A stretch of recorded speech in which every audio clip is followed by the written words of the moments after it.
My name is Carolyn Walker.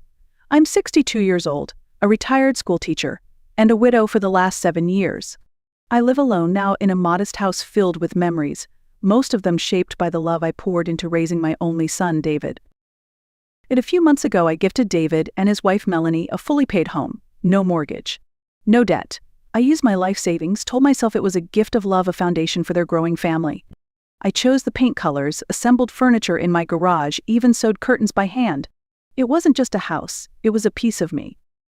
So when I received a message from David that morning, my hands trembled in a way I hadn't felt since the day we buried his father. The screen glowed with a simple sentence. "You won't be joining us on the family cruise. Melanie prefers to keep it just family." Just family, and somehow I wasn't part of that anymore.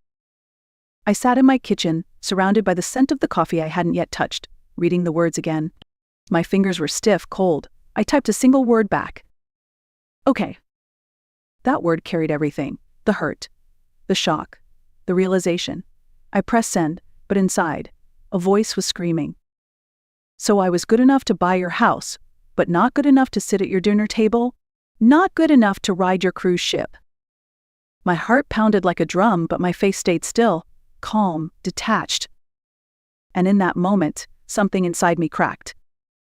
The part that made excuses for others, the part that stayed quiet to keep the peace, that part was gone. The morning light moved slowly across the floor, touching the kitchen chairs I had once refinished by hand, the same chairs David used to sit on with his scraped knees and impossible questions about the stars. That little boy was gone, and in his place stood a man who had quietly drawn a line that I was no longer allowed to cross. The house felt unfamiliar now, like a museum of bad decisions. On the walls hung photos I had paid to take, smiles from family vacations I had fully funded. Disneyland when David was 7, Cancun when Melanie first joined the family, a cozy cabin trip I insisted on paying for that Christmas they said money was tight. I had told myself it was my gift to them, but now all I could see were receipts wrapped in photo frames. I thought back to their housewarming party last spring, the one I planned, the one I paid for. I remembered Melanie taking my hands with a tearful smile. "Carolyn, you didn't have to do this. We're so grateful. You'll always have a room here, you know that." And I believed her. Of course I did. Because mothers believe. It's what we do. I remembered the evenings I spent repainting their master bedroom while they were at work. I chose soft lavender because Melanie said it was calming. I bought new curtains online and installed them myself. Every piece of furniture in that house had my fingerprints on it. Every throw pillow, every lamp, every rug. I kept myself busy so I wouldn't have to face the quiet truth. They didn't call much. They rarely visited. But I told myself they were just busy.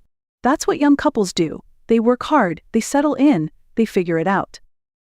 But that wasn't the truth. The truth was heavier than paint cans and moving boxes. The truth was that I had made myself so useful to them that they stopped seeing me as a person. I was the fixer, the helper, the wallet. And once the money had been spent, there wasn't much use for the woman attached to it. I had given too much for too long. And in return, I had been quietly erased. The next morning, the silence in the house was unbearable. It wasn't the kind of quiet that soothed. It was the kind that pressed on your chest, made your hands twitch, and reminded you that something was terribly wrong. I picked up the phone and called Nancy. She arrived within the hour. No questions, no hesitation, just like she always had. That's the thing about old friends, they know when to talk and when not to. She stepped into my kitchen, took one look at my face, and didn't need to ask what happened. "Tell me," she said gently, setting her purse down. I slid my phone across the table so she could read the message herself. Her jaw tightened as she read. She didn't speak right away, just shook her head slowly like she had expected this moment to come. "They've been planning this, Carolyn." I shook my head, my voice smaller than I wanted it to be. I thought, maybe it was just Melanie. Maybe she got into his head. But David, he's not like this. Nancy looked at me with that mix of love and truth only a lifelong friend can offer. She reached across the table and took my hand in hers. "You raised a good boy," she said. "But you also raised a boy who never had to struggle, who always had you fixing things." Melanie saw that. She saw what she could shape him into. I looked away. "You made yourself small, Carolyn, and now they're treating you like you belong there." Her words hurt, because they were true. I had stayed useful so long, I forgot how to be seen. But something was shifting, and I was finally ready to be seen again. That night, I couldn't sleep. I lay in bed staring at the ceiling, Nancy's words echoing in my mind. They've been planning this. At 2:17 a.m., I got up and walked to the kitchen. The glow from my laptop screen lit the room as I sat down, my fingers hovering over the keyboard. For years, Melanie had handled most of my online accounts. It's just easier, she'd always say with that syrupy voice. You shouldn't worry about these things in retirement. And I had believed her. I wanted to believe she was helping. I wanted to believe I still mattered. But that night, I logged in with a different kind of awareness. So at first glance, everything looked fine. My checking, savings, retirement accounts all intact. Nothing jumped out. But that's how it works, doesn't it? The danger hides behind the ordinary. So I dug deeper. And there they were, multiple transfers, small amounts, spread over time, labeled things like property maintenance, home repair, emergency fund. But I hadn't approved any emergency repairs. I hadn't authorized any linked payments. I clicked further. The destination accounts weren't in my name. They were in Melanie's. She had added herself as a secondary user, quietly, smoothly. She had been skimming from me, bleeding my account slowly, so it wouldn't raise alarms. So this wasn't just a case of thoughtlessness. This was theft, with a smile. And David? Was he blind? Or did he just not care, as long as the money kept flowing? I sat back in my chair, heart racing, not with fear, but with something colder, sharper. A clear realization settled into me like ice. They weren't planning to hurt me later. They were already doing it. And they thought I'd never notice. But I had noticed. And I wasn't going to sit quietly anymore. By morning, I had already made up my mind. No more silence, no more waiting for another betrayal. It was time to move. I called Mr. Harris, my attorney. He'd handled my affairs for years, helped with my will, my retirement planning, even the documents I signed when I transferred the house to David and Melanie. He picked up right away. And Mrs. Walker, good to hear from you. Everything all right? No, I said calmly, and that's why I need to see you today. He cleared his schedule. Within hours, I was sitting across from him in his office, hands folded neatly in my lap. I want to reverse the house transfer, I told him. Lock down every account. Cancel all powers of attorney. Every single one. He paused. Not because he disagreed, but because he understood what that meant. This could cause tension, he said gently. They already caused tension, I replied. I was just too blind to see it. He nodded. Very well, we'll begin the reversal process. But Carolyn, if you suspect financial abuse, we'll need evidence. Detailed records.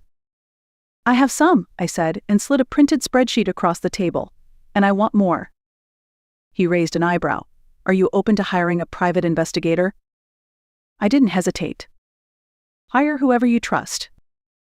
He nodded again. Then we move quickly. I'll begin the filings. And the investigator can start building the paper trail. As I walked out of his office, something in me had shifted. It wasn't just about stopping them anymore. It was about reclaiming myself quietly, methodically, and with the kind of strength they never saw coming. That afternoon, I returned home and sat at the kitchen table, the sun warming my face. For the first time in weeks, my hands didn't shake. They thought I would stay quiet.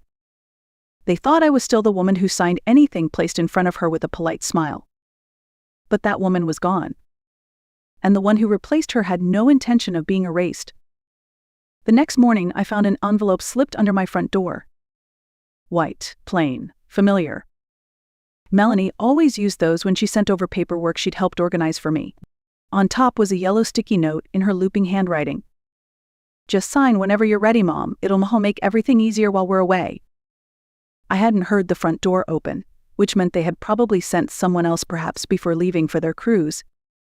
They were already gone. Off on sapphire blue waters, sipping cocktails and posing for photographs. Meanwhile, this little envelope waited on my kitchen counter, patient as a trap. I opened it carefully. The documents inside were professionally typed, tidy, precise. On the surface, they looked harmless, routine updates, estate simplifications, household authorizations. But as I read line by line, My stomach turned. Buried deep in the legal jargon was a new power of attorney. Permanent. Tane. Irrevocable. It would grant Melanie complete control not just over my finances, but my property, my medical decisions, even the authority to admit me into care facilities without my consent. They weren't waiting for me to grow old or weak. They were preparing to take everything while I was still alive. It wasn't about inheritance. It was about control. I stared at the papers for a long moment, then slowly placed them back into the envelope. I didn't cry. I didn't scream. I just stood still, one hand resting on the counter as I let the weight of it all settle over me. Then I whispered into the quiet kitchen, as though speaking to the woman I used to be. You almost signed this. Almost. But not today. Today, I saw it for what it was. And I would use this document not to surrender but as evidence.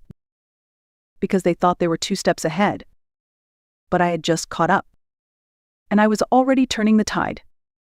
By noon, I was back in Mr. Harris' office. This time, there was no small talk. He saw the look on my face and simply nodded. They tried to slide this under my door while they were on a cruise, I said, handing him the envelope. He opened it slowly, his eyes narrowing as he read the fine print. When he reached the section on irrevocable authority, he exhaled sharply. This isn't just unethical, he said. It's predatory. If I had signed this, I replied, they could have sold my home, drained my accounts, even admitted me to a care facility, all while smiling to my face. He looked at me carefully, waiting for the panic. But there was none. Let's move faster, I said firmly. His expression shifted, respect replacing concern. We already have most of the paperwork prepared, he said. The reversal on the house deed is filed. The asset freeze is underway. The investigator has started a full financial audit. But after seeing this, he tapped the envelope. We'll take more aggressive steps. Lock down every account. No one touches your assets without your signature. I nodded. And one more thing, he added. We're drafting a protective clause. If they attempt any legal coercion, we'll have a full timeline of manipulation ready to present in court. I leaned back in the chair, my breath steady, my shoulders loose. For the first time in years, I wasn't reacting. I was building. And I was building something they wouldn't see until it stood between us like a wall. When I returned home that afternoon, the house looked the same, but everything had changed. Because I had changed. The woman who once paid for everything in hopes of being loved had been replaced by someone else. Someone who was done apologizing for surviving. Someone who finally realized that peace doesn't come from being accepted. It comes from protecting your boundaries and knowing your worth. And now I was protecting both. 4 days later, their cruise ship docked. I was already there. I parked a block away and stood quietly across the street, watching as David and Melanie pulled up in their SUV, tan and relaxed, luggage piled high in the trunk. Melanie stepped out first, barking orders about scheduling the mortgage finalization. David trailed behind her, scrolling through his phone, detached as always. And then they both froze. 2 unfamiliar cars were parked in the driveway. A moving van. A young couple stood near the front door, laughing with a realtor. Boxes were being unloaded. It took them a second to realize what they were seeing. David was the first to speak. Mom? His voice wavered, confused, uncertain. Melanie's face tightened. What's going on? Who are these people? I stepped forward, slow and calm. You won't have to manage anything for me anymore, I said. Melanie's tone sharpened. What does that mean? David looked around in panic. Why are there people in our house? It's not your house, I said evenly. Not anymore. Melanie moved toward me, her voice rising. You can't do this. We're refinancing, we have contracts. I reached into my bag and handed David a folder. Here are the only contracts that matter. He opened it with trembling hands, flipping through the pages: house reversal, sale documentation, financial audit, copies of unauthorized transactions. Melanie snatched the folder from him, scanning the documents like a drowning woman searching for a rope. She looked up, eyes blazing. None of this will hold up. We were helping you. You'll regret this. I held her gaze. You mean draining my accounts while smiling in my face? Feeling legal authority behind my back? Listing my home as collateral while I sat in the dark? David whispered, we didn't mean. I raised my hand. No, you didn't mean to get caught. Silence followed, the kind that cuts deeper than yelling ever could. Then, I pulled out a second folder and gave it to Melanie. Inside were full legal records, every forged signature, every financial abuse, every coercive tactic. If you take me to court, I said calmly, this becomes public record. They stood frozen, pale, defeated. I looked at David, my son, and said my final words. I was your mother. You made me your target. Then I turned and walked away. I didn't look back. I drove home slowly, the sun dipping low behind the rooftops. My new apartment was modest, no marble counters, no curated furniture, but it was mine. Fully mine. I placed my phone face down on the table, ignoring David's final text, one last plea dressed as regret. I had nothing left to give. And in that emptiness, I found something I hadn't felt in years. Freedom. They thought I would fall apart without them. But the truth was, I had been buried under them for far too long. Quiet doesn't mean weak. It means listening. And now I speak only for me,